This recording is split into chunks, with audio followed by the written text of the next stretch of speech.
Sahabat pendidikan karakter, apakah anak-anak berkebutuhan khusus sudah merdeka belajar?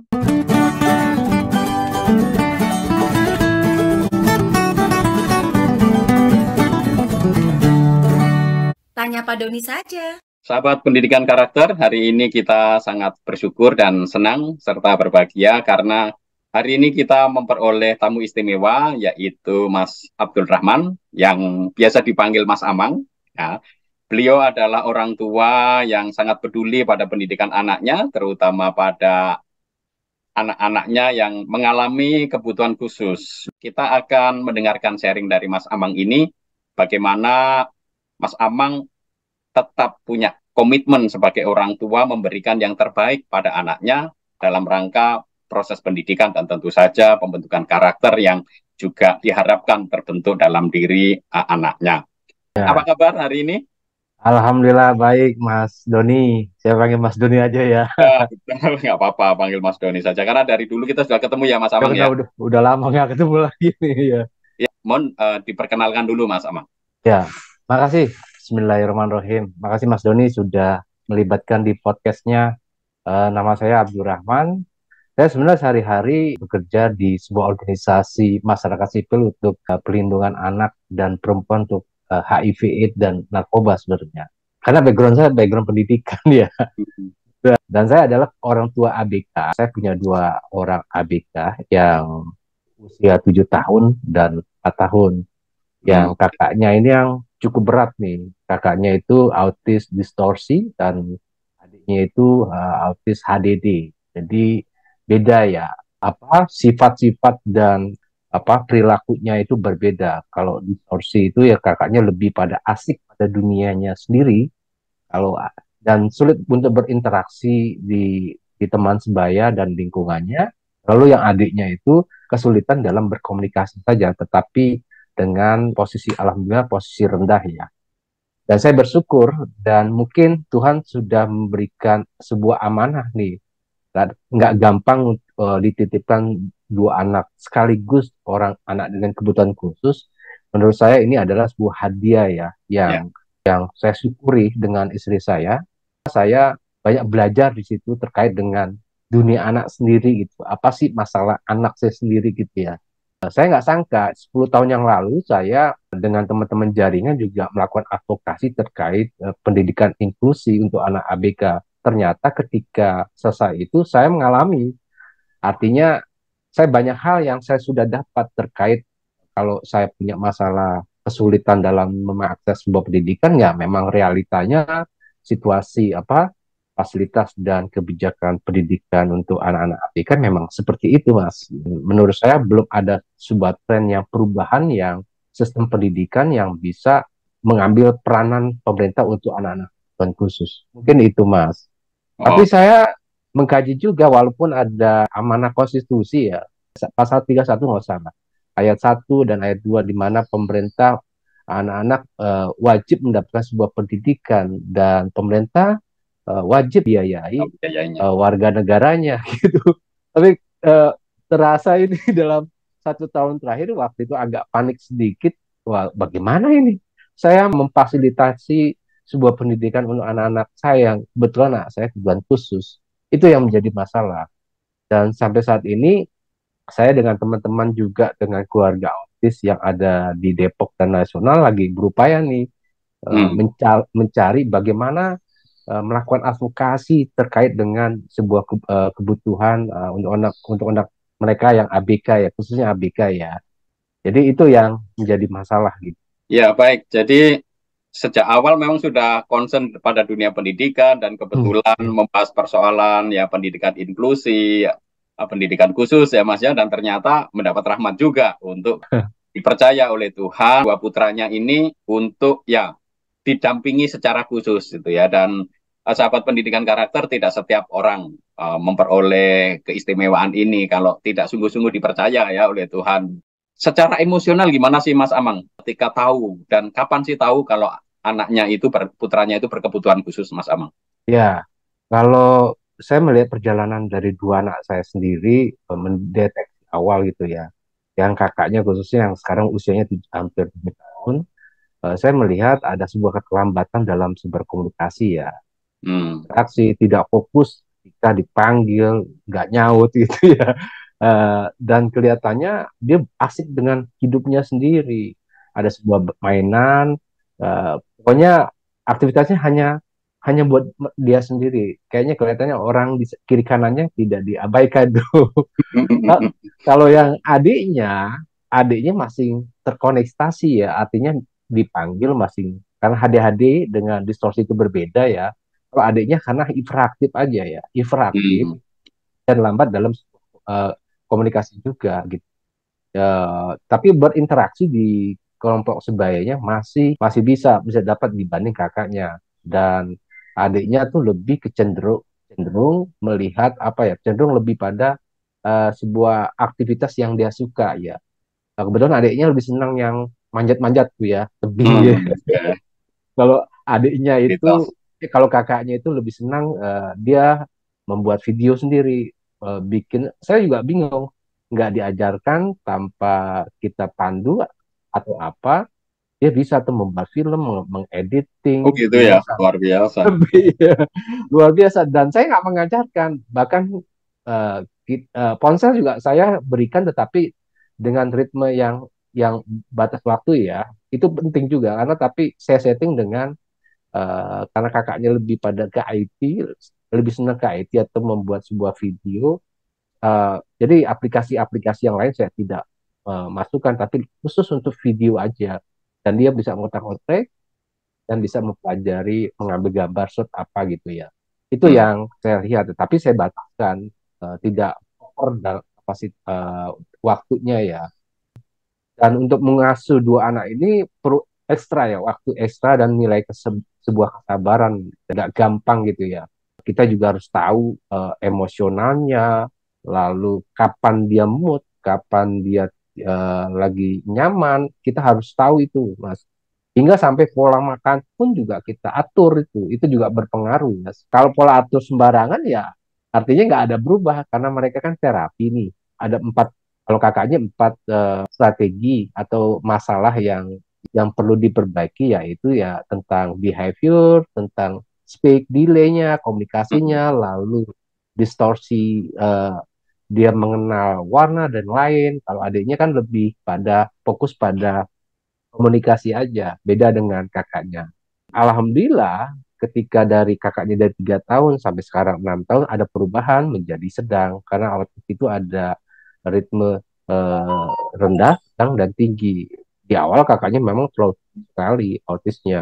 Tapi ketika diterapi kurang lebih dari udah 3 tahun ini ya, ada perubahan tren ya, karena kita mencari sebuah perubahan. Tinggal bagaimana kita mengemas apa ya, pola asuhnya di rumah, dan perlu ekstra nih. Dan kita juga harus kolaborasi dengan mamahnya nih. Mana yang punya waktu banyak nih? Ya saya ya putuskan kemarin ketika kakaknya terdiagnosa autis, memutuskan untuk mengurangkan aktivitas di luar nih Mas. Jadi Hmm. saya lebih banyak di Ya, rumah, membuat podcast, ya. podcast dan siar-siar untuk advokasi, untuk memperjuangkan teman-teman keluarga-keluarga yang lain. Karena banyak sekali ternyata, ya tidak saya aja, ternyata masih banyak lagi anak-anak yang berkebutuhan khusus seperti anak saya, mau diapakan atau bagaimana juga bingung nih keluarga ya. Hmm. Nah, biaya pendidikan dan untuk melakukan sebuah perubahan itu mahal sekali, Mas. Mahal sekali. Kalau ada sekitar 2,4 juta anak dengan kebutuhan khusus, dan ada berapa riset, berapa lembaga, ada 500 anak lahir dengan autis, itu Ya, berapa tuh dalam 10 tahun gitu. Itu ya, harus ya. diperhatikan nih pemerintah. Itu, Oke. Mas. Ya. Oke, ya, menarik sekali ya bagaimana persoalannya yang dihadapi Mas Amang ya. Ada lembaga khusus untuk mengakses kondisi putranya atau inisiatif Mas Amang sendiri nyari lembaga atau psikolog atau apa? Atau Oh hanya ya, dari amatan saja, Mas? oh ya, kalau di awal tuh saya melakukan pengamatan saja ya, terjadi sebuah perubahan yang nggak normal ya, sulit Hmm. untuk berbicara dan berinteraksi. Akhirnya saya merujuk, Mas, merujuk ke beberapa rumah sakit ya. Dan Hmm. situ saya mendapatkan sebuah keterangan dan metodologinya mereka, ada yang di asesmen, dan ada yang melalui pendekatan kesehatan ya, pemeriksaan kesehatan. Memang agak mahal itu biayanya itu ya untuk pemeriksaan itu. Dan hasil pemeriksaan asesmen hingga sampai medik ya itu terlihat mah, terlihat oh anak saya yang pertama kakaknya ini autis distorsi tinggi awalnya. Oh Hmm. yang adiknya ini autis HDD oh rendah karena masih Hmm. bisa berinteraksi. Karena itu harus dikombinasikan dengan hasil asesmen konseling dengan medisnya. Jadi Oh, oke. dikeluarkan hasilnya terlihat itu. Itu caranya, Mas. Ya, ya. Jadi intervensi ketika hasil itu keluar, intervensinya lebih tepat dibanding hanya melakukan asesmen pengamatan singkat saja, tapi dengan pemeriksaan dengan pendekatan medik itu akan lebih tepat, Mas. Mulai dari pola asuhnya, pola pengobatannya, pola berapa sih in score dia posisi anak kita nih sedang atau gini, dan Oh, intervensi lebih tepat kan. oke. Nah, setelah tahu itu, putra Mas Amang ini kan dalam proses pendidikan ya ke sekolah. Nah, bagaimana nih pengalaman Mas Amang nih Wah, mencoba mencarikan sekolah untuk anaknya yang sudah diketahui berkebutuhan khusus ini? Bagaimana nih pengalamannya, Mas? wah itu bikin buat pengalaman yang menurut saya hampir apa ya, saya sambil burn out dengan istri saya ya. Eh, Kayaknya kita kok diberikan cobaan yang berat sekali ya, Gitu ya. hingga sampai sulit sekali. Karena dari awal kan saya sudah tak dari awal kan saya sudah tahu dan banyak mendapatkan sebuah data-data terkait pendidikan apa ya. Bagaimana cara mengakses pendidikan untuk anak ABK itu wah sulit sekali di Indonesia itu. Dan ada pun ya ada pendidikan sekolah inklusi ya nggak mungkin bisa kita jangkau gitu. Soalnya bukan tidak bisa dijangkau juga dan kapasitas dan kota itu juga terbatas sekali gitu ya. Dan itu penyelenggaraan itu hanya di pihak swasta, tidak ada di sekolah reguler. Adapun sekolah reguler hanya sebatas datang pulang datang. Itu pun yang ditunjuk dengan apa ya dinas pendidikan setempat ya, tidak banyak. Dan saya melihat tidak ada itu untuk sekolah SD di sini. Saya sudah mapping nih yang menerima anak kebutuhan khusus. Adapun waktu itu karena kakaknya masuk TK dan adiknya masuk TK, karena ada sebuah kedekatan emosional aja waktu itu. Saya masukkan ya sudah diterima lah, mau tidak mau. Tetapi kelihatannya seiring perjalanan kakaknya punya masalah nih, ingin lanjut ke TKB, tidak bisa dilanjutkan karena pihak sekolah keberatan nih menanganin anak ABK. Oh, gitu.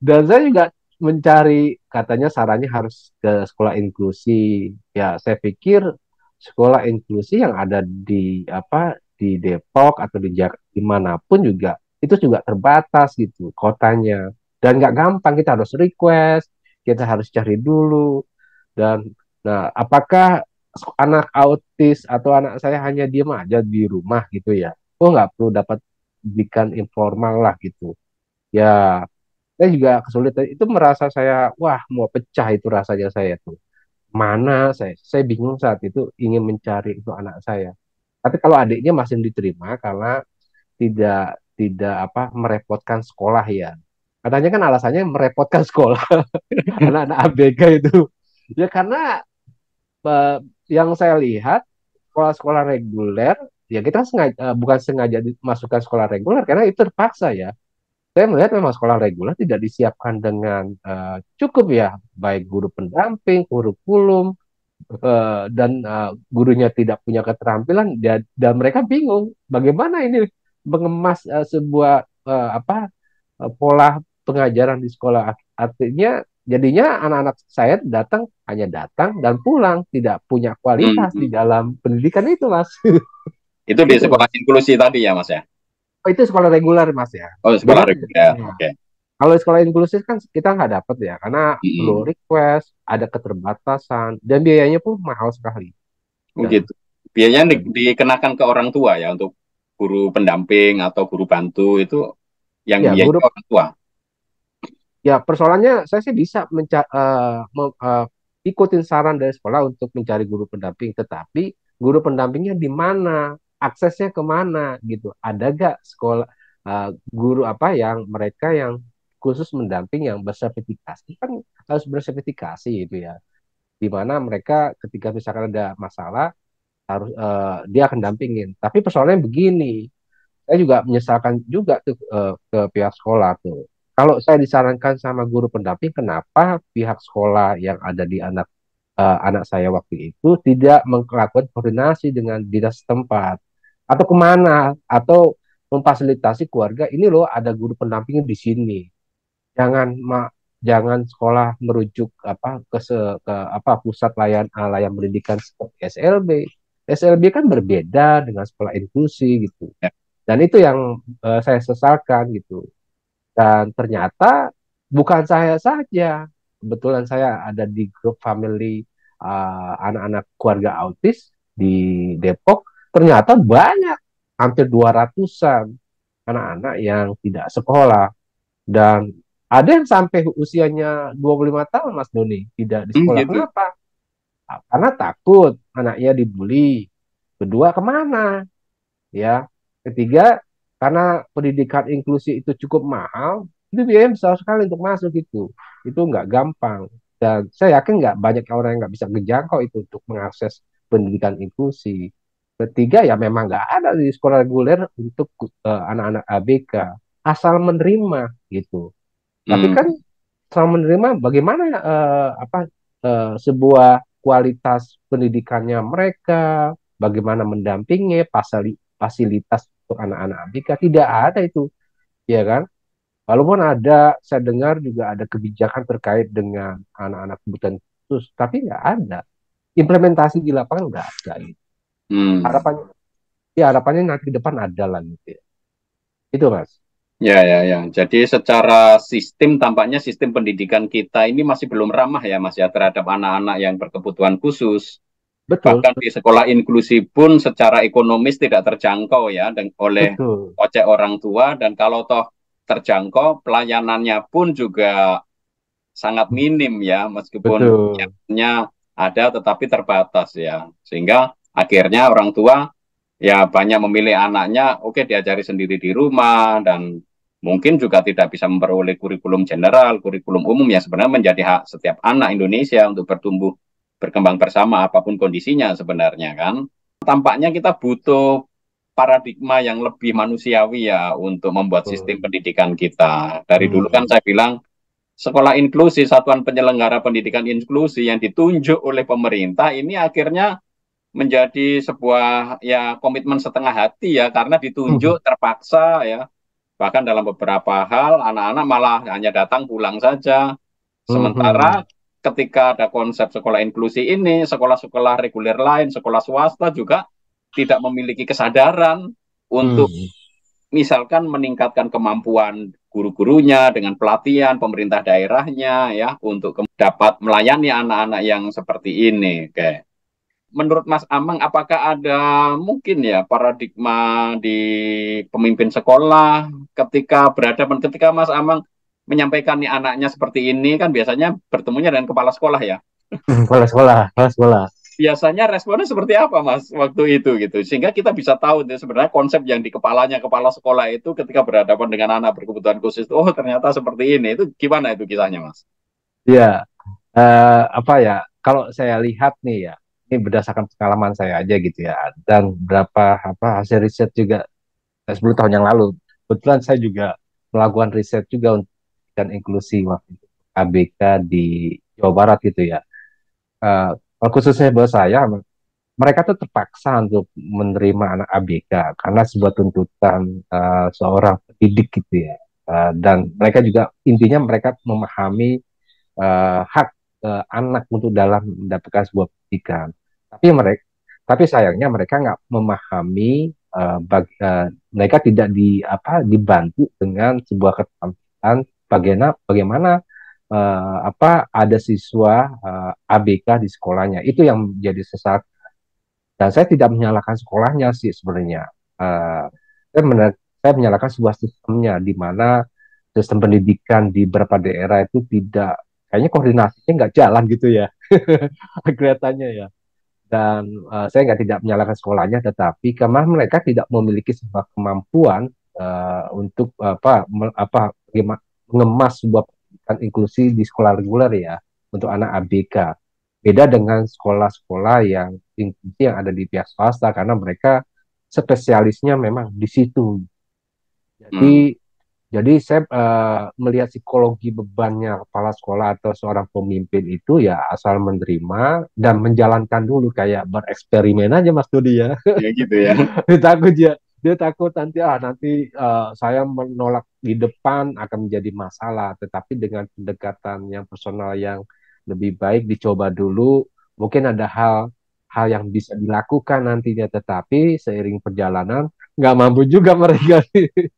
Saya juga mendapatkan dari beberapa teman-teman orang tua ABK ya. Di awal mereka ada yang disekolahin, sekolah oh diterima, sekolah masuk di sekolah reguler.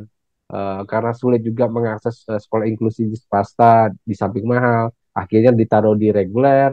Paling kuat tahun 2 tahun mau naik kelas 2 atau 3 mereka mundur gitu ya.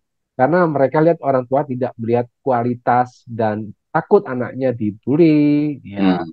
dan tidak ya kita kan ingin memasukkan anak untuk di sekolah reguler untuk mencari sebuah perubahan, tapi kalau tidak ada perubahan ya jangan sekolah. Ya, Menurut ya. saya seperti itu, lebih baik fokus dari terapinya dulu gitu, jadi tidak bisa dipaksakan juga anak-anak ABK dimasukkan di sekolah reguler.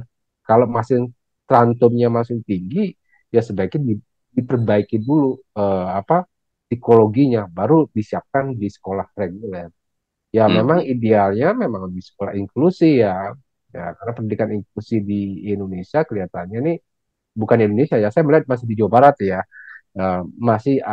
Masih berjalan di pusat kelembagaan swasta dan di pemerintah ini kelihatannya belum ada sama sekali gitu.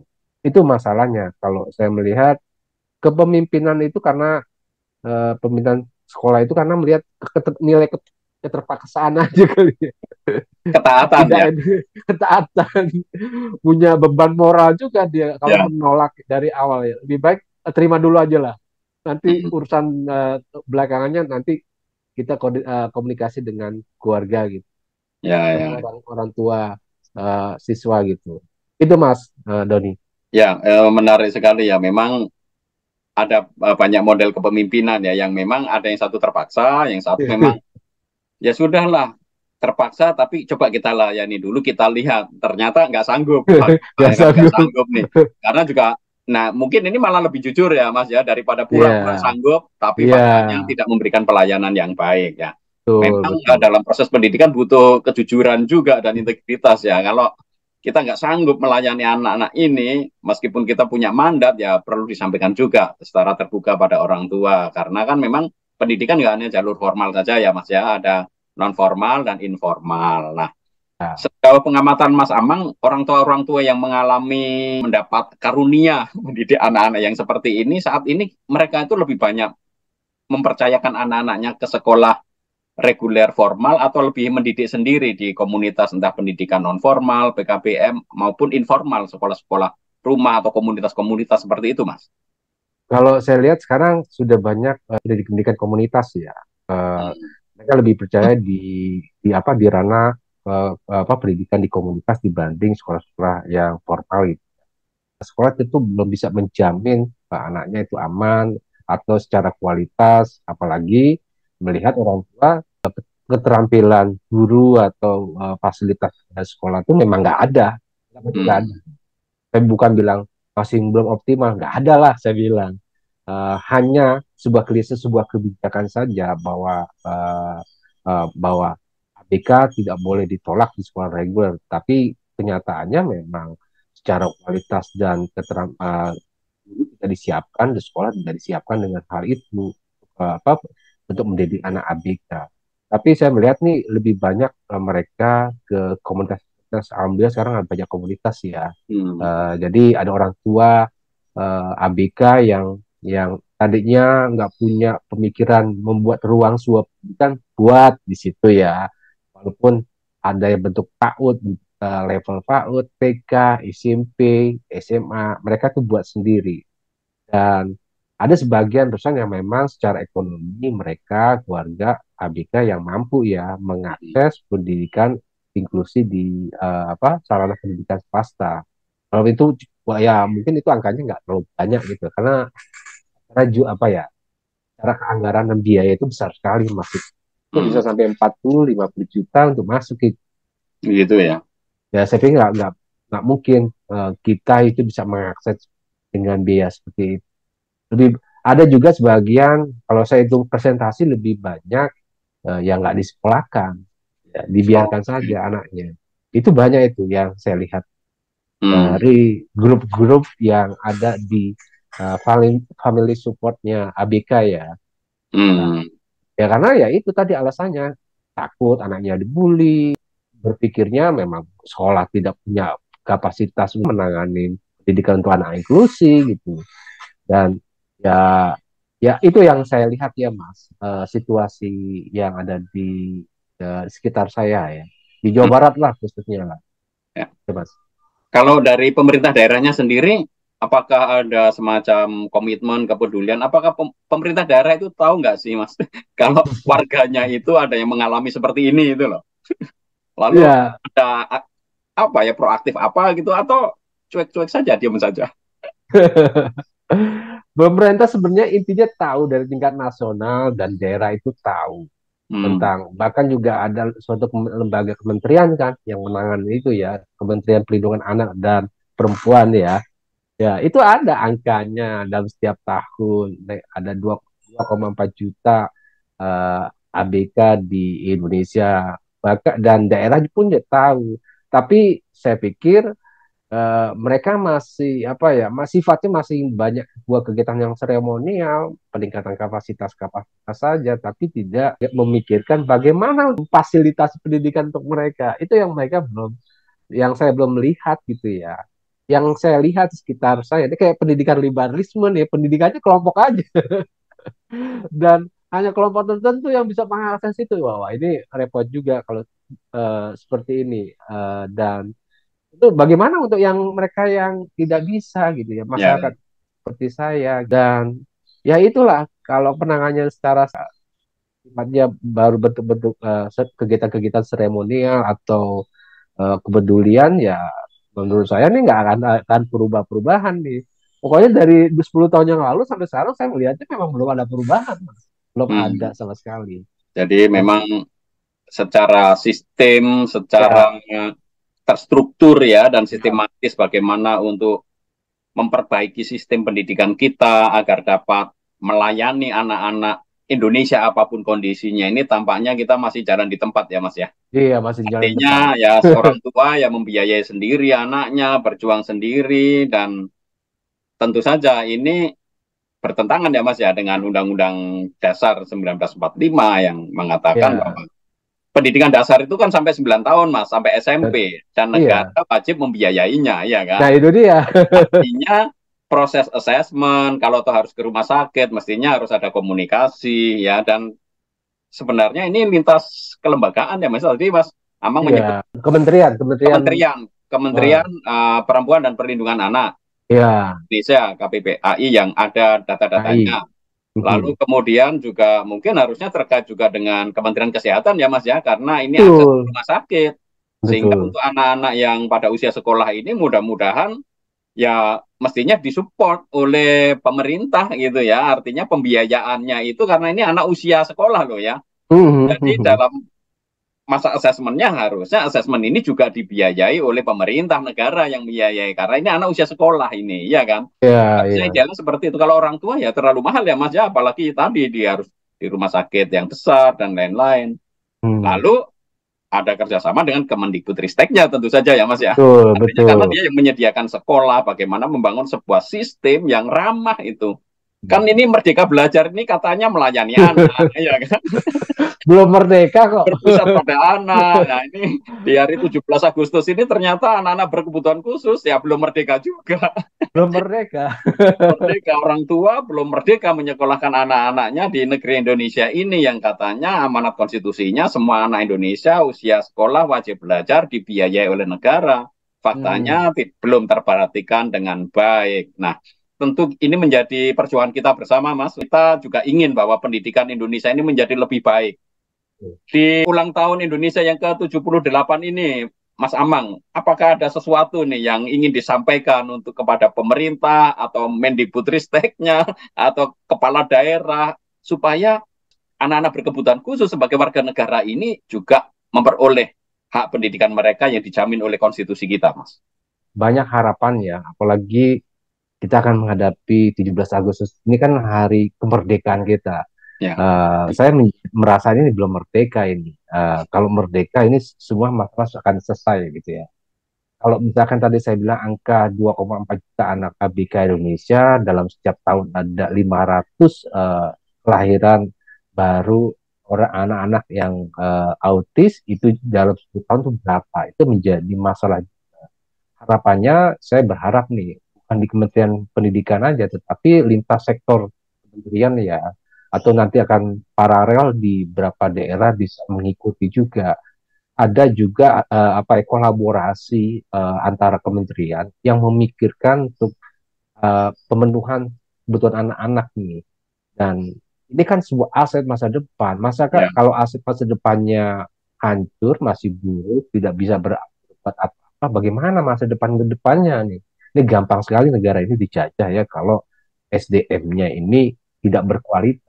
Saya berharap saya memerlukan sebuah sistem pendidikan yang khusus untuk anak kebutuhan khusus ya. Minimal di tingkat SD dan SMP. Saya berharap juga ada sekolah reguler yang benar-benar pemerintah serius menangani itu secara implementasi ada gitu ya. Jangan sekedar tercipta sebuah regulasi saja tetapi implementasinya tidak ada dan pemerintah juga harus siapkan nih guru yang berkompetensi, sistem pendidikan yang baik, yang jelas di sekolah yang ditunjuk. Dan saya berharap juga setiap kecamatan juga ada gitu. Karena kan penduduk ini kan anak keluarga ABK itu menyebar ini, nggak di satu titik di tingkat provinsi aja. Tapi kan mereka meluas sekarang. Saya berharap nanti setiap level baik di pendidikan dasar, menengah itu ada di setiap kecamatan. Mungkin itu harapan saya, Mas. Kalau Indonesia ingin merdeka gitu. Merdeka, Mas. Merdeka. Oke, baik. Terima kasih Mas Amang atas Oke. sharing dan berbaginya. Sahabat Ya. Pendidikan Karakter, Indonesia sudah 78 tahun merdeka. Bahkan kementerian ini punya tagline Merdeka Belajar, berpusat pada anak, mengabdi kepada anak, bersujud pada anak. Tetapi faktanya Merdeka Belajar, anak-anak berkebutuhan khusus belum bisa merdeka belajar ya Mas ya. Belum. Ini tentu menjadi tantangan kita semua, perlu kolaborasi antara orang tua, pemerintah daerah, kementerian, juga lintas kementerian, karena pendidikan ini urusan semuanya. Sahabat Pendidikan Karakter, untuk mengatasi persoalan pendidikan kita tidak pernah bisa sendirian, kita perlu berjejaring, berkolaborasi, kita gunakan seluruh alat yang kita miliki, media sosial, dan lain-lain. Nah, ini Mas Amang punya kanal YouTube yang bisa teman-teman sahabat Pendidikan Karakter untuk kepoin, lihat, dan subscribe. Silahkan Mas Amang, kanalnya apa itu Mas? Oke, kanalnya Apta Channel. Klik Apta Channel. Oke, sip.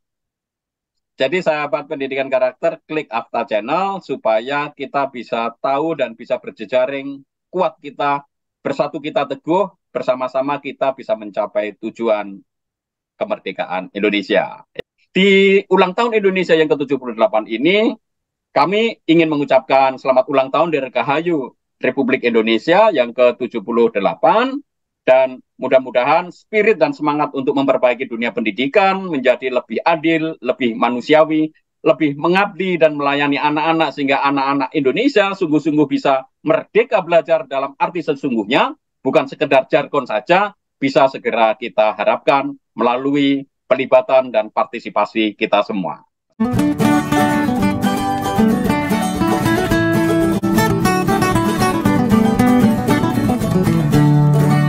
Tanya Pak Doni saja.